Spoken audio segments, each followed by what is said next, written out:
ముందు నువ్వు ఇక్కడి నుంచి వెళ్ళిపో. మరి ఇంత మొండితనం పనికిరాదు సావిత్రి. నిన్ను మారానంటే నమ్మవా? నమ్మాలా? నువ్వు ఒక అబద్ధానివి. నీ ప్రేమ ఒక అబద్ధం. నువ్వు నా కళ్ళ ముందు నుంచి వెళ్ళిపో. నువ్వు లేకుండా ఇక్కడ నుండి కదలేదులే సావిత్రి.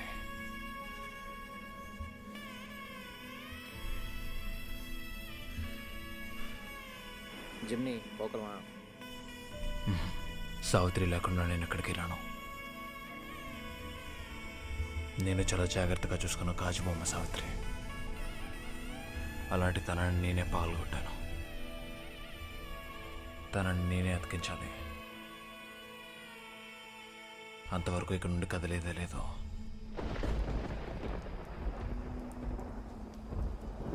నువ్వు అవునన్నా కాదన్నా, నువ్వు లేకుండా ఇక్కడ నుండి కదలనమ్మాడి.